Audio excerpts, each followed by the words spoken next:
wanted to talk to you today about grief in different forms and grief at different stages. So if you've been feeling particularly sad over the last couple of weeks, this could be connected to grief. So grief for a life that we had just a couple of weeks ago that is quite different to how it is now. It also could be connected to the realisation of what our lives are actually like. Perhaps there's a bit of an illusion around what family life is like, or the realisation of spending time with that partner or those children and realising actually it's not how I thought it was.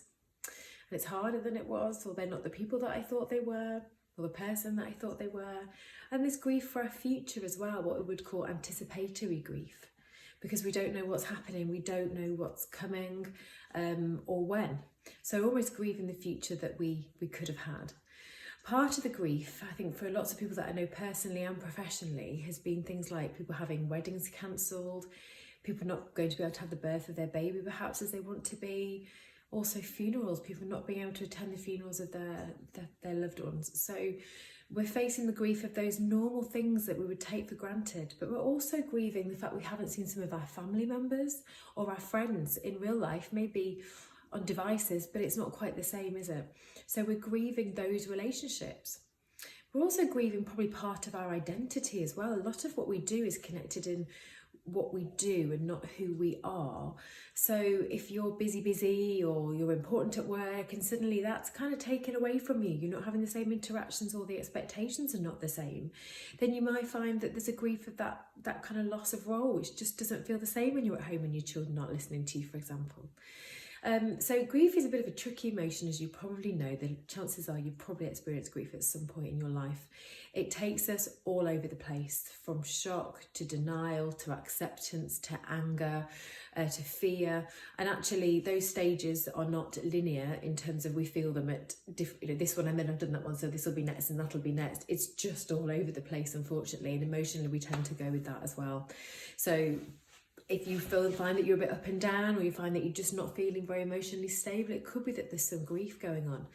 It's worth looking a little bit deeper as well. So grief sometimes can be to do with things that we haven't had a chance to process. So if you have a bit of a busy life or you're just distracted by so many things around you, sometimes we're really good at sweeping things under the carpet that really do need looking at. And this could be from years ago. You could be triggered from a lot of old stuff coming up. Because we now have the space. When our minds are busy, we kind of can't process. But when we're calmer and there's more stillness and less to distract us and less to stimulate our minds, that actually some of that emotional stuff is going to come bubbling up to the surface.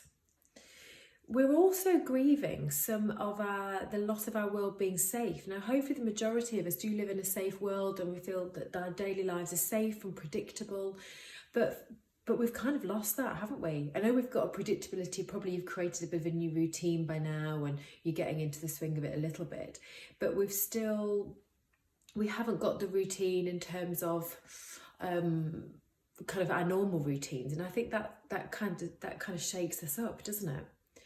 It's going to take a whole lot of getting used to. And I think the thing about grief is we just have to go with the different stages and the different phases as and when they come.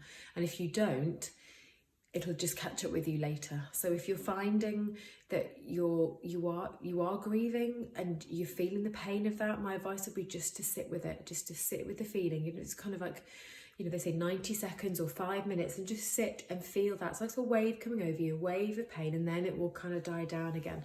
But if you don't sit with it, it's like running up the shore. If you don't sit with the waves on the edge of the beach, run up the beach, the waves will come and get you, but they'll get you harder and they'll get you faster. So I think, it's going to hurt more. So I think just go with the feeling if you can and if you have time. And then if you've worked through those feelings and worked through those emotions, you might find that they don't need to come up again in the future, or that they might lie dormant for a lot longer. If you need psychological support, obviously here at Elysian Psychology, we're able to help you through those. And if you're really concerned about yourself in terms of your mood, then please do get in touch with us or your GP. Grief is a very tricky emotion to work through, but it's also a very natural emotion. And part of it is Not always messing with it too much therapeutically unless it becomes a problem and unless we get stuck, but just acknowledging that that's a feeling that is there is really helpful, and just going with the flow of it, letting it come in and feeling whatever it brings with it, which is going to be those stages, like I mentioned earlier, feeling angry, sometimes feeling denial, feeling shocked by it, till we get to a point of acceptance, I think. I do hope you found this video helpful. Please do share it if you think other people might benefit too, and I'll see you soon.